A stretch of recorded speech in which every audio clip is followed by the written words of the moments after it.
السلام علیکم۔ نفس کے علم کے بارے میں جو ہم سیکھ رہے ہیں، اس کے حوالے سے جو ہمارا نیکسٹ ٹاپک ہے وہ آج انتہائی امپورٹنٹ بھی ہے اور یہ ہمارے دین میں جو ہے لازمی جز بھی ہے، ٹھیک ہے۔ تو محبت رسول صلی اللہ علیہ وسلم، ٹھیک ہے، ایفیلیشن ود پروفٹ محمد صلی اللہ علیہ وسلم۔ تو بنا دیر کیے میں اسی ٹاپک کی طرف آتا ہوں۔ اطاعت رسول صلی اللہ علیہ وسلم جو ہے، اگر رہنما نہ ہو تو مسافر پر کبھی جو ہے راستہ کھلتا نہیں ہے، ٹھیک ہے۔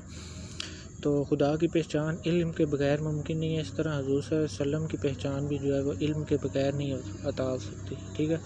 جب سے انسان جو ہے سیارہ زمین پر آباد ہوا ہے، تو اس وقت سے آج تک ہر دور میں کسی نہ کسی خطے میں جو ہے وہ کوئی نہ کوئی ایک ایسا انسان ضرور پیدا ہوتا رہا ہے جس نے بنی نوع انسان کو سیرت و کردار کی جو ہے وہ دعوت ضرور دی ہے، ٹھیک ہے۔ تو اور اعمال کی درستگی کا درس دیا ہے، ٹھیک ہے۔ اور ان عظیم رہنماؤں میں کو جو ہے جنہیں پیغمبر اور رسول اور نبی کہا جاتا ہے، ٹھیک ہے، ہمیں بنیادی انسانی صفات پر احسن طریقے سے جو قائم رہنے، حیوانوں سے ممتاز زندگی گزارنے اور بلند اخلاقی صفات پر اپنے اندر پیدا کرنے کی تعلیم دیتے آئے ہیں یہ لوگ عظیم رہنما۔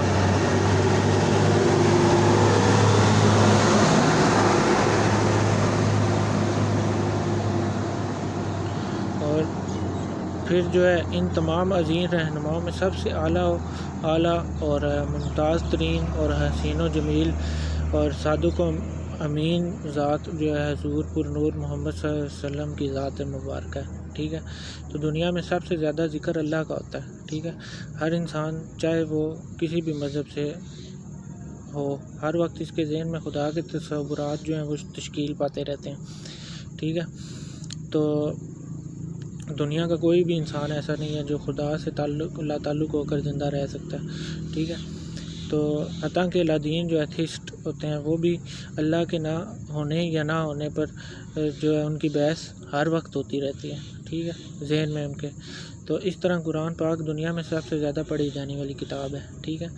تو اور نبی کریم صلی اللہ علیہ وسلم دنیا میں سب سے زیادہ یاد کیے جانے والے جو ہے وہ ذات مبارکہ ہیں، ٹھیک ہے۔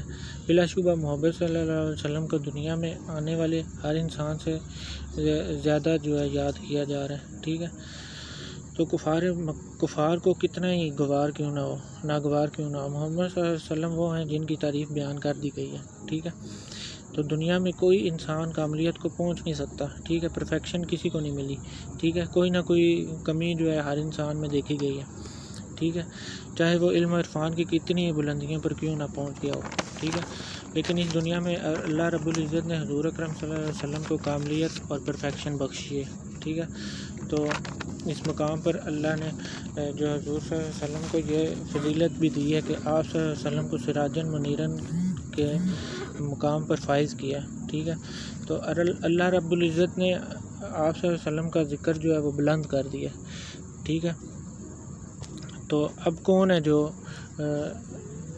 دنیا میں کوئی ہے جو اس ذکر کو روک سکتا ہے؟ کوئی بھی نہیں ہے۔ تو دنیا میں بھر میں ایسی کوئی مثال نہیں ہے جو دنیا سے انسان جو ہے جو نبی محمد صلی اللہ علیہ وسلم 1400 سال پہلے گزر چکا ہو، ٹھیک ہے، اور آج بھی دنیا کو بدل رہا ہو، انفلوئنس کر رہا ہو، ٹھیک ہے۔ تو تاریخ اٹھا کے دیکھ لیں آپ، تمام انبیاء اپنے ادوار تک محدود رہے ہیں، ٹھیک ہے۔ ان کے گزر جانے کے بعد ان کی تعلیمات اور جو کتابیں اللہ نے انہیں دی تھی انہیں جو ہے بدل ڈالا گیا یا مسخ کر دیا گیا۔ تو لیکن حضور اکرم صلی اللہ علیہ وسلم کی ذات مبارکہ جو ہے وہ سراجن منیرن، ٹھیک ہے، سراجن منیر ہے، ٹھیک ہے۔ آپ صلی اللہ علیہ وسلم کا نور ہر آن ہر لخطہ جو ہے بڑھتا ہی چلا جا رہا ہے، ٹھیک ہے۔ غور کریں تو یہ بھید کھلتا ہے کہ حضور اکرم صلی اللہ علیہ وسلم کی زندگی میں کفار نے یہی کیا تھا، تمسخر اڑایا، پھر اذیتیں دی، مخالفت کی، انتہا کی، پھر جنگیں لڑی، اور آخرکار انجام یہ ہوا کہ فوج در فوج جو ہے اسلام میں داخل ہونے لگے، ٹھیک ہے، تو حضور اکرم صلی اللہ علیہ وسلم کی اطاعت کو پہنچنے لگے، تو انتخاب بھی انتہائی احتیاط سے کیا جائے۔ تو ان لوگوں سے ہوشیار ہیں جو قرآن کو ہاتھ میں لہرا کے اونچی آواز میں چیخ کر وعظ کر دیتے ہیں، ٹھیک ہے۔ تو یہ وہ لوگ ہیں جو قرآن کو، اللہ کے کلام کو اپنی دنیا بنانے کے لیے استعمال کر رہے ہیں، ٹھیک ہے۔ تو یہ وہ لوگ ہیں جو چیری پکنگ اصول کے تحت جو قرآن کو استعمال کر رہے ہیں، یعنی اگر قرآن چیری کا درخت ہے اور آیات اس کے خوشنما پھل ہیں، ٹھیک ہے، تو یہ بدبخت اپنی مرضی کی چیری توڑ کے لوگوں کے سامنے پیش کرتے ہیں، ٹھیک ہے، اور باقی سارا قرآن جو ہے وہ پس پشت ڈال دیتے ہیں۔ تو یہ قرآن کی مخصوص آیات کو اپنے ذہنی رجحان کے مطابق جو ہے نمایاں کر کے ہائی لائٹ کر کے لوگوں کو دکھاتے ہیں، تو ایسے لوگوں سے بچ کر رہنا جو ہے انتہائی ضروری ہے۔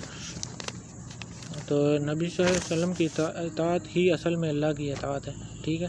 نفس میں محبت رسول صلی اللہ علیہ وسلم کا قیام جو ہے صرف پہچان رسول صلی اللہ علیہ وسلم ہے، اور پہچان رسول سے جو ہے اطاعت رسول پیدا ہوتی ہے، ٹھیک ہے۔ تو ہر سبیل جو ہے تذکرہ سیرت نبوی پر سب سے خوبصورت جو تصنیف وہ نظر کے سامنے سے جو میری گزری ہے وہ مولانا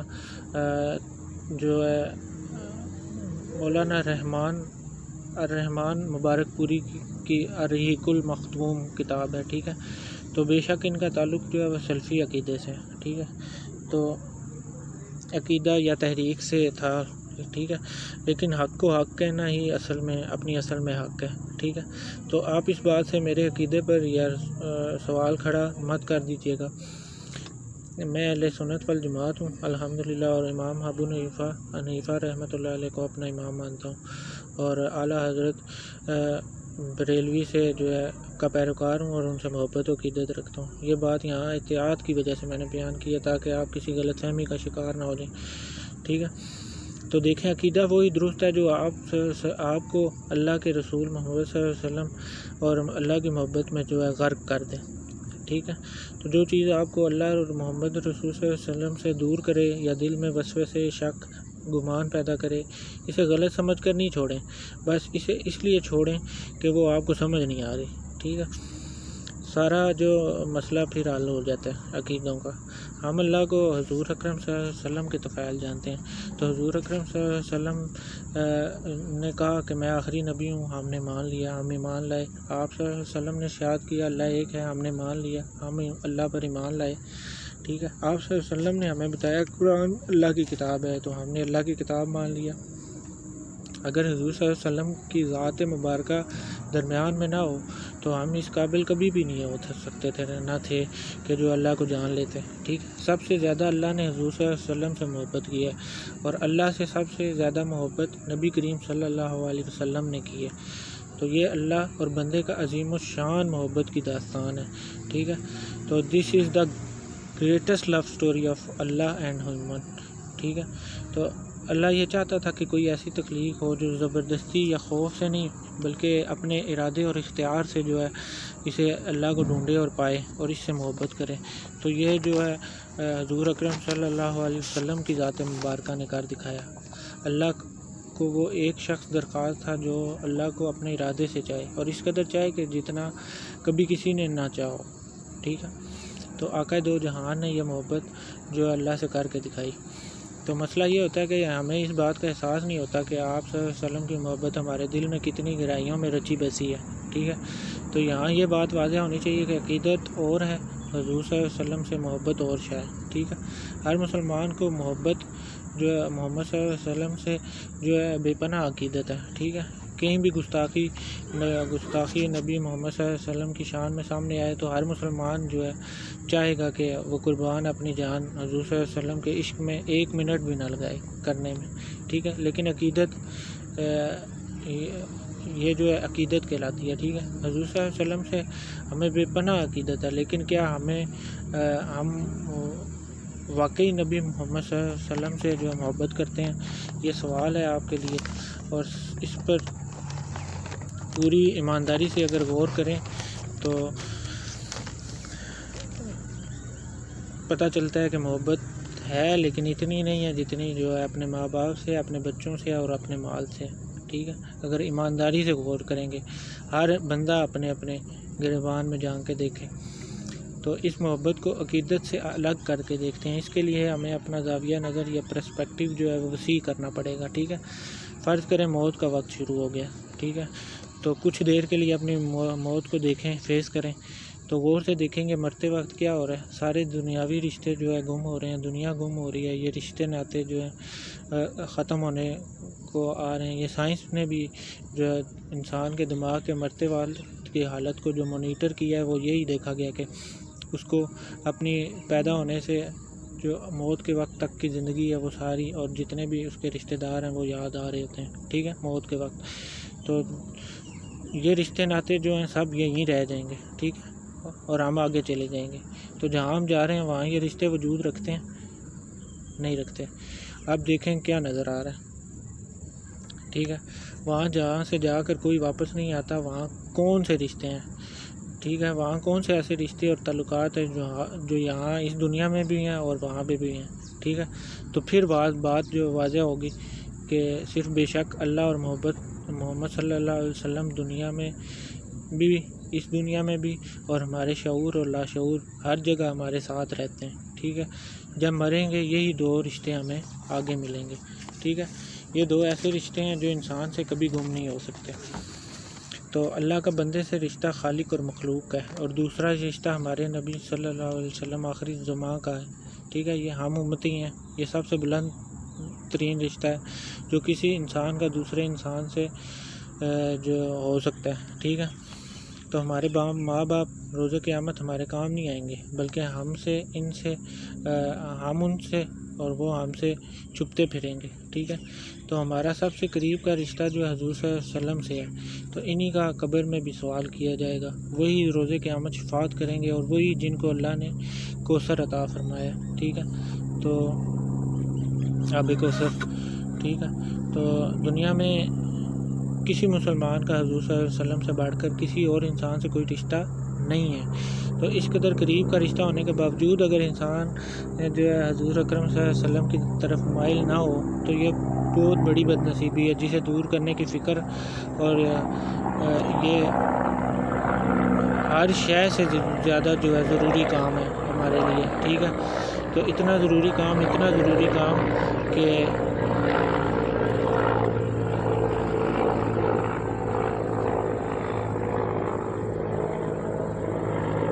ہم نے اسے جو ہے اس کام کو اپنے پشت ڈال رکھا ہے۔ تو اس مقام پر اللہ کی تنبیہ اور وارننگ بہت سخت ہے، ٹھیک ہے، اور ڈرا دینے والی ہے۔ تو اگر جیسے قرآن میں اللہ جو سورہ توبہ میں آیت نمبر 24 میں کہہ رہا ہے کہ کہہ دے کہ اگر تمہارے باپ، بھائی، بیٹے اور بیویوں اور برادری اور مال جو تم نے کمائے ہیں، اور سودا گری جس کے بند ہونے سے تم ڈرتے، اور مکانات جنہیں تم پسند کرتے اور تمہیں اللہ اور رسول اور اس کی راہ میں لڑنے سے زیادہ پیارے ہیں، تو انتظار کرو یہاں تک کہ اللہ اپنا حکم بھیجے، اور نافرمانوں کو راستہ نہیں دکھاتا، ٹھیک ہے۔ تو جو اللہ سے محبت کرنا چاہے وہ ضرور حضور صلی اللہ علیہ وسلم سے محبت کے مرحلے سے گزرتا ہے، ٹھیک ہے۔ تو یہ شرط اس لیے ہے کیونکہ یہ فطری ہے، لاجیکل ہے، it is bound to be happen, ٹھیک ہے۔ تو حضور سے اکرم صلی اللہ علیہ وسلم کسی انسان کی محبت جو ہے اس کے پاس ایک ہی ثبوت ہے، اور وہ یہ کہ اس کی زندگی اسوہ حسنہ کے ڈھانچے میں ڈھلتی ہوئی نظر آئے، ٹھیک ہے۔ کوئی بھی مسئلہ درپیش ہو تو وہ سیرت اور حدیث سے رجوع کرتا ہو۔ یہ معاملہ میرے نبی محمد صلی اللہ علیہ وسلم کو پیش آیا ہوتا تو وہ کیا کرتے اس معاملے پہ، ٹھیک ہے۔ تو آپ صلی اللہ علیہ وسلم کا رویہ جو ہے وہ اس معاملے میں کیا ہوتا، ٹھیک ہے۔ تو یہ ہمیں دیکھنا پڑے گا لازمی، اگر ہم دعویٰ کرتے ہیں کہ ہمیں حضور اکرم صلی اللہ علیہ وسلم سے محبت ہے۔ تو کچھ لوگ ایسے ہیں جو حدیث کے منکر ہیں، کھلم کھلا تو نہیں ہے کہتے، لیکن ان کے انداز سے صاف نظر آتا ہے، ٹھیک ہے، کہ حدیث کو وہ کوئی اہمیت دینے سے انکاری ہیں۔ کھلم کھلا تو نہیں کہتے، لیکن ان کے انداز گفتگو سے صاف نظر آتا ہے، ٹھیک ہے۔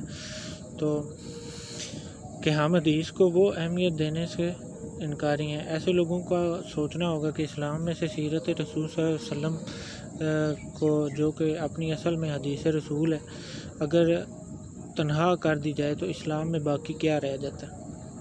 ٹھیک ہے، سرکار رسالت مآب صلی اللہ علیہ وسلم کی ذات پر 1400 سال میں اتنا لکھا جا چکا ہے۔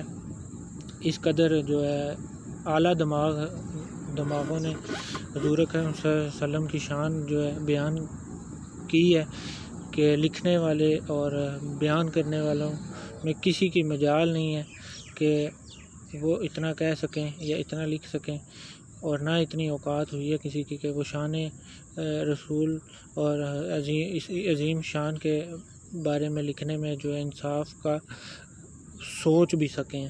ٹھیک ہے، تو یہ میری گفتگو کا واحد موضوع تھا جس سے انصاف جو ہے ممکن نہیں تھا۔ ٹھیک ہے، اور نہ ہی اتنی اعلیٰ قابلیت تھی کہ شان رسول صلی اللہ علیہ وسلم بیان کرنے کا حق ادا ہوتا۔ ٹھیک ہے، حق تو یہ ہے کہ حق ادا نہ ہوا۔ ٹھیک ہے، تو میں حقیر ہوں، ایک بہانہ کی صورت میں حضور صلی اللہ علیہ وسلم کی شفاعت کی امید میں جو ہے اپنا حصہ ڈال دیا۔ تو یہی کچھ آتا تھا جو بتا چکا ہوں، جو بھی کہا ہے، جو جیسا بھی کہا ہے، بس آپ صلی اللہ علیہ وسلم قبول اور منظور کر لیں بس۔ تو یہ خوش نصیبی کی وہ انتہا ہے کہ اس کے بعد کوئی خوش نصیبی درکار ہی نہیں ہے۔ ٹھیک ہے، تو آخر میں جو ہے انجیل برناباس کا میں ایک چیپٹر آپ کو بتاتا ہوں جو بیان کر رہا ہوں، وہ لاسٹ میں آپ کو بتا رہا ہوں۔ تو جو حضور صلی اللہ علیہ وسلم کی شان میں اپنی خوبصورت پیرائے میں کرتا دکھائی دیتا ہے۔ ٹھیک ہے، تو اس سے یہ حیرت ہوتی ہے کہ عیسائیوں کی آنکھوں پہ ایسا کون سا پردہ ہے جو انہیں حضور صلی اللہ علیہ وسلم کی اطاعت میں خود کو پیش کرنے سے روکے ہوئے ہے۔ ٹھیک ہے، تو گاسپل آف برناباس ہے، یہ چیپٹر 44 ہے۔ ٹھیک ہے، تو حضرت عیسیٰ علیہ السلام نے فرمایا کہ یقین جانو میں نے اس کو دیکھا۔ ٹھیک ہے، اور اس کی تعظیم کی۔ تو جس طرح ہر نبی نے ان کو دیکھا ہے، تو ان کی روح کو دیکھنے سے یہ اللہ نے ان کو نبوت دی، اور جب میں نے ان کو دیکھا تو میری روح سکونیت سے بھر گئی۔ ٹھیک ہے، تو یہ کہتے ہوئے کہ اے محمد صلی اللہ علیہ وسلم، خدا تمہارے ساتھ ہو اور وہ مجھے تمہاری جوتی کے تسمے باندھنے کے قابل بنا دے، کیونکہ یہ رتبہ بھی میں پاؤں تو ایک بڑا نبی اور خدا کے مقدس ہستی ہو جاؤں گا۔ ٹھیک ہے، تو یہ حضرت عیسیٰ انجیل کے چیپٹر گاسپل آف برناباس چیپٹر 44 میں یہ کہہ رہے ہیں۔ ٹھیک ہے، تو یہ میری آنکھوں کے سامنے سے گزرنے کے بعد مجھے یہ حیرت ہوئی ہے کہ حضرت عیسیٰ کو نے ان کے بارے میں، اللہ کے نبی کے بارے میں کیسی شان بیان کی ہے۔ تو پھر کرسچنز کو یہ سمجھنے میں کیا مشکل ہے کہ حضور اکرم صلی اللہ علیہ وسلم ہی وہ ذات ہیں جن سے دین دنیا ملتی ہے، اور دین اور دنیا جو ہے آسان ہوتی ہے۔ ٹھیک ہے، حضور صلی اللہ علیہ وسلم کی شریعت جو ہے مکمل ترین شریعت ہے۔ تو اللہ تعالیٰ ہمیں یہ توفیق دے اور سمجھنے کی بھی توفیق دے اور اس پہ عمل کرنے کی بھی توفیق دے، اور حضور صلی اللہ علیہ وسلم سے عشق ہی اصل میں جو ہے اللہ سے عشق ہے۔ ٹھیک ہے، تو حضور صلی اللہ علیہ وسلم کی ذات مبارکہ تک پہنچ جانا ہی اصل میں اللہ تک پہنچ جانا ہے۔ ٹھیک ہے، تو اس کے لیے ہمیں حضور صلی اللہ علیہ وسلم کی سیرت کو اٹھا کے دیکھنا ہوگا، پڑھنا ہوگا، اس پہ عمل کرنا ہوگا، اس کو اپنی زندگی میں شامل کرنا ہوگا۔ ٹھیک ہے، تب ہی یہ ایک ثبوت کے طور پہ اللہ کے نبی کو بھی جائے گا اور اللہ کو بھی جائے گا۔ ٹھیک ہے، کہ یہ واقعی ہی ہم سے محبت کرتا ہے۔ ٹھیک ہے، اگر خالی باتیں کرتے رہیں اور باتیں کرنے سے جو ہے وہ کام نہیں ہونے والا۔ تو اپنا خیال رکھیے گا، انشاءاللہ نیکسٹ چیپٹر کے ساتھ دوبارہ نیکسٹ ٹاپک کے ساتھ پھر ملیں گے اور بات کریں گے۔ اللہ آپ کو اور اس ملک کو اپنے حفظ و امان میں رکھے اور اس پہ خاص کرم اور رحم کرے، اس امت پہ بھی۔ السلام علیکم۔